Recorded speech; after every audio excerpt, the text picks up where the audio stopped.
கொஞ்சம் ஐபத்தா யூடியூப் சேனலில் இப்போ கனகானுங்கிறவங்கள பேட்டி காண போகிறோம். சொல்லுங்கள், உங்கள் மாடு கரெக்டாக சனம் பிடிக்குதுங்களா, கண்ணு போடுதுங்களா?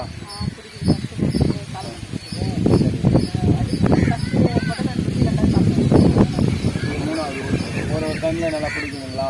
இப்போ இவங்க சொல்கிறாங்க ஒரு டைமில் நல்லா சனம் பிடிக்குது அப்படிங்கிற மாதிரி. ஃபஸ்ட்டு வந்து பொட்டக்கன் ஊட்டி போட்டுச்சிங்களா? பொட்டக்கன் ஊட்டி போட்டுச்சு கிளறி கண்ணு, அடுத்து காலக்கண்ணு ஊட்டிங்களா? காலக்கண்ணு ஊட்டி சனம் பிடிக்கிறதுல எதுவும் இது இருக்குங்களா, பிரச்சனை இருக்குங்களா? ஆனால் டக்கு டக்குன்னு சனம் தங்குது இல்லை, டக்கு டக்குன்னு சனம் தங்குது அப்படிங்கிற மாதிரியும் சொல்லியிருக்காங்க. இதா ஓகே. டிடிஜிஎஸ் கொஞ்சம் ஐபத்தா யூடியூப் சேனலில் இப்போ சிலம்பங்கலம் வந்திருக்கோம். இப்போ நம்ம ஊசி போட்டுட்டு இருக்கிறதெல்லாம் நல்லா சனம் பிடிக்குதுன்னு சொல்கிறாங்க. சொல்லுங்கள், சனம் பிடிக்கிறதெல்லாம் எப்படி இருக்குது? சனம் பிடிக்குதா என்ன? எதாக இருந்தாலும் நீங்கள் சொல்லலாம். ஏன்னா இது உண்மை சேனல், உண்மை மட்டும்தான் அங்கே ரிலீஸ் ஆகும். இந்த மாதிரி கண்ணெல்லாம் போட்டு முன்னாடி நம்ம ஊசி போட்டது பொட்டக்கன் ஊட்டி போட்டுச்சு, இப்போ காலக்கன் ஊட்டி போட்டு. முன்னாடி 2 பொட்டக்கன் ஊட்டியா, ஒரு கண்ணு ஊட்டியா? 2 பொட்டக்கன் ஊட்டி. இது ஒன்று பெருசு, அதுக்கு அடுத்தது ஒன்று, இப்போ 3வது காலக்கன். இப்போ இவங்க என்ன சொல்கிறாங்கன்னா, முன்னாடி நம்ம போட்ட மாடெல்லாம் வந்து பொட்டக்கன் ஊட்டி போட்டுச்சு, இப்போ வந்து கெடாது இதா கெடா கண்ணு போட்டுச்சு அப்படிங்கிற மாதிரி சொல்லியிருக்காங்க. இதை நாங்கள் யூடியூப்பில் போட்டுக்கலாமா? இதை யூடியூப்பில் போட்டுக்கலான்னு சொல்லியிருக்காங்க. கனகா உங்கள் மாடு ஊசி போடுறோம்.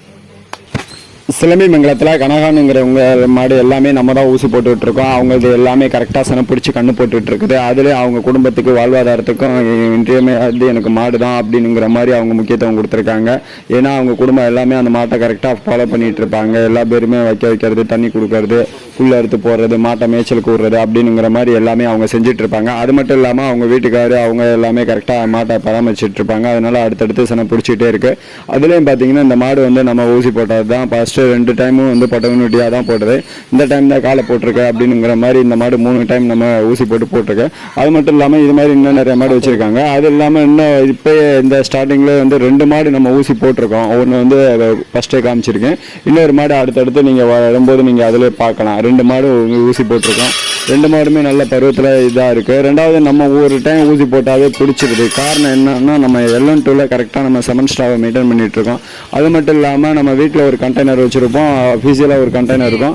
அதில் வந்து நம்ம டெய்லி நம்ம எடுத்துகிட்டு போயிட்டு டேரெக்டாக நம்ம சன ஊசி போடுறோம். அது ஸ்பாட்டில் வச்சு நம்ம போடுறோம். ஸ்பாட்டில் வச்சே போடுறோங்கிறனால நமக்கு எந்த ஒரு இதுவும் கிடையாது. கரெக்டான ஒரு பக்குவத்தில் வச்சுருக்கனால சன தங்குது. அது மட்டும் இல்லாமல் நாங்கள் வந்து தாயிங் கப்கள் லெவலாக கரெக்டாக ஃபாலோ பண்ணிகிட்டு இருக்கோம். அந்த 37 டிகிரி செல்சியஸில் எனக்கு வெந்நீர் வேணும் அப்படிங்கிற மாதிரி வெந்நீர் நிறையா எடுத்துகிட்டு வந்து இருந்தாலும் அதை நாங்கள் கரெக்டாக செல்சியஸ் வச்சு கண்டுபிடிச்சி அதை வந்து 37 டிகிரிக்கு மாற்றி அதுக்கேற்ற மாதிரி ஸ்டவ் அதில் போட்டு அதுக்கப்புறம் தான் நாங்கள் சன ஊசி எடுத்து நாங்கள் சன ஊசி போடுறோம். அதனாலே சனம் டக்குன்னு தங்கிட்டு இருக்குது. அதனால தான் நீங்கள் வரும் பேட்டியெல்லாம் நீங்கள் இதை தொடர்ந்து நீங்கள் பார்த்துட்டு இருக்கலாம். அதிலே நம்ம வந்து இங்கே 20 வருஷத்துக்கு மேலே தான் நம்ம சர்வீஸ் பண்ணிகிட்ருக்கோம். அதனால வந்து நமக்கு எல்லா மக்களும் நல்லா தெரிஞ்ச மக்களாகிட்டாங்க. நிறையா கன்று போட்டிருக்குது. அது எக்கச்சக்கமான கன்று போட்டிருக்கு. உங்களுக்கே ஒவ்வொருத்தரும் சொல்லியிருப்பாங்க 25 கன்று போட்டிருக்குது, 15 கன்று போட்டிருக்கு, 10 கன்று போட்டிருக்கு அப்படிங்கிற மாதிரி. ஒவ்வொரு கஸ்டமர் வீட்லேயும் வந்து பார்த்திங்கன்னா குறைஞ்சது 15 கன்று 10 கன்று அப்படிங்கிற மாதிரி தான் போட்டிருக்குது. ஏன்னா வருஷத்துக்கு ஒரு கண்ணாவது அவங்க எடுக்கிற அளவுக்கு தான் நாங்கள் அவங்களுக்கு டெய்லி நாங்கள் ஃபோக்கஸ் பண்ணிகிட்ருப்போம். அது மட்டும் இல்லாமல் அவங்க கரெக்டாக மாடு சனம் பிடிச்சிருச்சா அப்படிங்கிறத 90 நாளில் நாங்கள் போய் செக் பண்ணிடுவோம். சனதான் அப்படிங்கிறத கன்ஃபார்ம் பண்ணிவிட்டு சரிம்மா நீங்கள் தண்ணி தீவனம் இதெல்லாம் நல்லா கொடுத்து வளங்க அப்படிங்கிற மாதிரி சொல்லிவிட்டு நாங்கள் வந்து அடுத்த இதாக நாங்கள் ப்ராசஸ் பண்ணுவோம். இது வந்து நாங்கள் ரெக்கார்ட் பூர்வமாக வச்சுருக்கோம் அப்படிங்கிறனால எங்களுக்கு வந்து இது ஒரு இதாகவே ஆயிடுச்சு, ரொட்டீன் ஒர்க்காகவே ஆயிடுச்சு. இதை நாங்கள் கரெக்டாக ஃபாலோ பண்ணுறதுனால மக்களுக்கும் ஒரு பெனிஃபிட்டாக இருக்குது. மாடு கரெக்டாக என் மாடு ஒரு டைமில் உங்களுக்கு சனம் பிடிச்சிருதுங்களா? ஆமாம், மாடு ஒரு டைமில் சனம் பிடிச்சிருது. உங்களுக்கு வேறு எதுவும் பிரச்சனை கிடையாது. அவங்களுக்கும் ஒரு இதாகிடுது. அதனாலே வந்து பார்த்தீங்கன்னா எங்களுக்கு சக்ஸஸ் அதிகமாகுது. அது மட்டும் இல்லாமல் இந்த மாதிரி தான் நம்ம ஊசி போட்டுருக்கோம். இந்த மாதிரி தான் சொல்லியிருக்காங்க. இது முன்னாடி வந்து பொட்டக்கன் ஊட்டி போட்டுச்சு, இப்போ வந்து காலக்கன் ஊட்டி போட்டிருக்கு அப்படின்னு சொல்லிட்டு. அது இல்லாமல் ஒரு டைம்ல சனம் பிடிச்சிருது அப்படிங்கிற மாதிரியும் பேட்டி கொடுத்துருக்காங்க. இதை யூடியூப்லையும் போட்டுக்கலாம்னு சொல்லிட்டு நாங்கள் வந்துருவோம். அவங்க வந்து இந்த கொண்ட கடலை இதெல்லாம் வந்து வைப்பாங்க. அது மாடு பருவத்துக்கு வந்த மீன் சொல்லுவாங்க. கரெக்டாக சன ஊசி போட்ட மீன் சன தங்கிடுது. தேங்க்ஸ் ஃபார் வாட்சிங்.